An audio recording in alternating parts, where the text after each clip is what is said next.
Welcome to the channel, Met Cancer, Metabolic, Not Genetic. I'm your host, Vince Gledhill. Now, in today's video, another bite-sized piece of the recent hour-and-a-half long interview with Dominic D'Agostino. And in this snippet, we discuss his involvement with Professor Seyfried. I give you Dominic. So when did you first come across Professor Seyfried's work?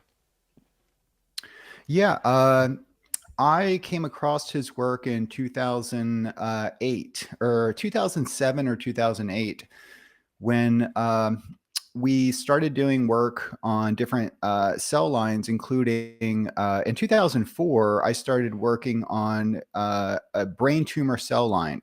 And I was using it because brain tumor cells are incredibly easy to grow. And I was just doing some simple cellular biology on looking at the effects of high pressure oxygen on different types of cells. And neurons are quite hard to grow. So cancer cells are easy, muscle cells are easy, human dermal fibroblasts are easy. And then ultimately I started studying neurons, and I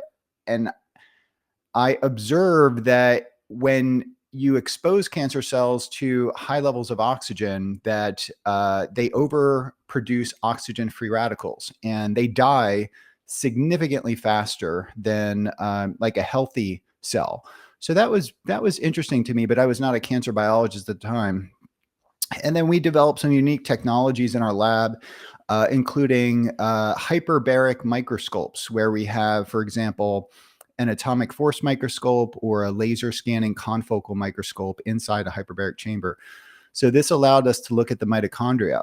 And what I observed was that the mitochondria were literally exploding or rupturing under high pressure oxygen, and the cells were dying faster than normal healthy cells. And I became increasingly curious as to why that was happening, although it was not part of the project that I was funded to do. I was contracted by the Office of Navy Research to find out the cellular mechanism, and also ultimately a mitigation strategy against oxygen toxicity, which is experienced by Navy SEAL divers and other divers that use closed circuit rebreathers. So to figure out why my cells were dying, I did a PubMed search and started pulling different, publications out. And ultimately, I stumbled across a couple of publications that were very interesting to me. And one was Dr. Thomas Seyfried. And I reached out to maybe about 4 or 5 different people. Some people were at the Moffitt Cancer Center, which is the largest cancer center in the Southeast. It's a short walk from my lab. And Right. And they were actually very interested in it too. And there was a person there, Dr. Gillies, or Dr. Gatenby, and he had done some work in hyperbaric oxygen. And he was very interested because the efficacy of radiation therapy is proportional to the oxygen concentration of the tumor. So he was sort of, kind of interested in this idea of enhancing the standard of care. But what Thomas Seyfried was telling me was quite different. It was that I was observing mitochondria in cells that were damaged. And because the mitochondria in these cancer cells were damaged, they were overproducing oxygen-free radicals. And biochemically, this made a lot of sense. And what was very interesting to me is that this alteration in mitochondrial function was something that you could exploit with hyperbaric oxygen or oxygen-free radicals to kill the cells. And no one had seen that before, because no one had put, this type of microscope or any microscope inside a hyperbaric chamber and image living cells with it. So that got me to, email him. And then I think we had I called him at his office, and he told me about the Warburg effect. I'd never heard of the Warburg effect. This is about 2009, maybe 8 or 9. Right. So that's pre his book. Yeah. And then it all just kind of, I received a little bit of startup funding from my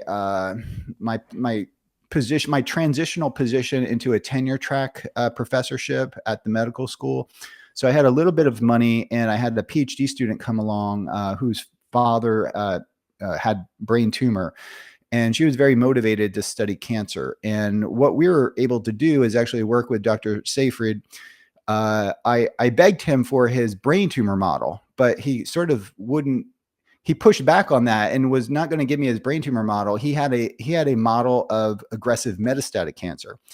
And the pitch to me was like, if you can, go work with this model, and if you could solve cancer in this model, you've basically cured cancer, because it's, people don't die of a tumor per se, unless it's, a brain tumor pushing in on your brain. Generally speaking, people die of metastatic cancer. And he had developed a very remarkable model of metastatic cancer, and we were able to get the cells, which are transfected with sort of a bioluminescent signal that allows us to track the cancer cells once we implant them into this animal model, the VMDK model.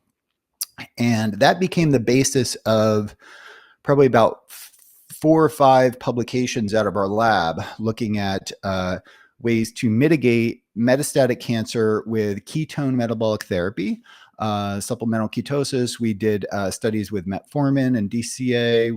We did, we looked at cancer cachexia, because a lot of people who succumb to dying of cancer die because of the rapid muscle wasting and inflammation that occurs from that. So we were able to take his model, which I believe is probably the best definitely the best metastatic model out there, and validate the metabolic theory of cancer. And I was very skeptical in the beginning, but what I was reading made a lot of sense. But information I was getting from other people did not completely align with what Dr. Seyfried was saying. But experimentally, when I did the experiment and I looked at the cells, it was sort of validating this. So I was always taught that cancer was a genetic disease, but the more I looked into it, it's very clear that, and I never really got too far into the argument of the origin of cancer being metabolic or genetic. And I still, to this day, I do believe that the primary driver of, and I've been giving several talks on this, the primary driver of cancer is disrupted metabolism, mitochondrial function. But I do think it's a synergy between, metabolic, genetic, and epigenetic. But I do think that disrupted metabolism is a major driver for the reactive oxygen species and the inflammation and the oncogenic transformation that then contributes, to a normal cell converting to a cancer cell. Yeah.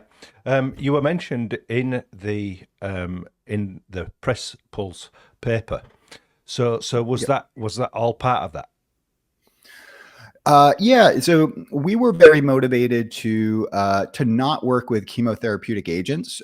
Just logistically, some of these things are, you don't want to get them on your fingers. And working with radiation was also, I'm still interested in working with radiation because we do research with NASA on galactic cosmic radiation and, DNA damage and things like that. And I believe that even going to space, and there's publications to support this, the biggest hit is on your mitochondria. So we need to protect our mitochondria when we go to space. So I do have an ongoing interest in radiation, but working with radiation is very difficult. So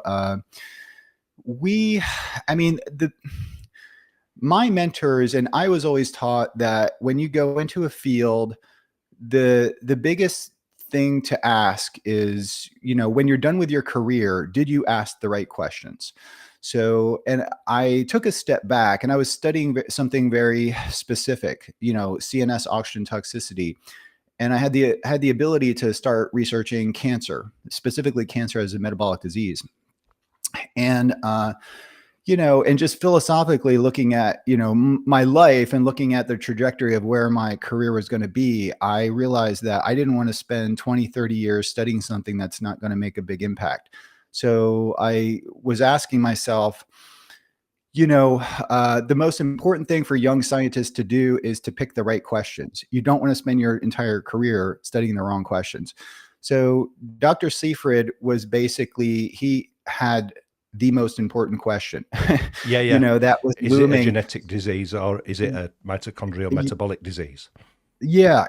And, and I think it could be maybe a hybrid of both, but I think research is ongoing, but I think the data and the evidence is weighing in his favor in many ways. And I think that was the most important, question that I wanted to put my career into.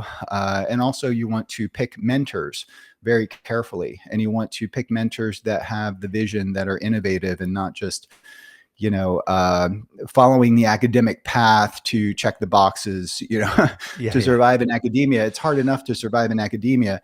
It's difficult to survive in academia if you pick questions that make it hard to get funding.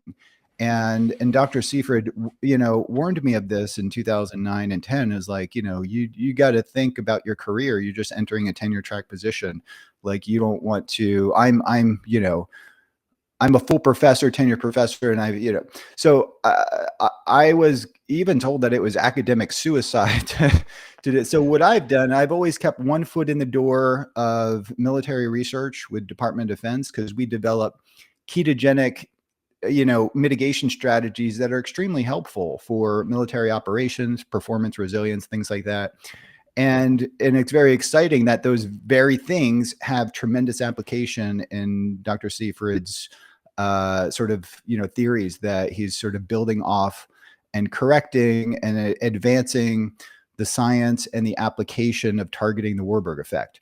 And that was what I felt was probably one of the most important questions that I need to allocate my time into, and my students' time. So the biggest way I can contribute is to sort of indoctrinate, if you want to use that, students into thinking outside the box and recruiting them into the lab to do innovative science that breaks down barriers and helps to get more research to support this, or not support it. So, there are some cancers that are not, remarkably responsive to metabolic interventions that kind of fit this paradigm, but they tend to be more indolent cancers that don't grow.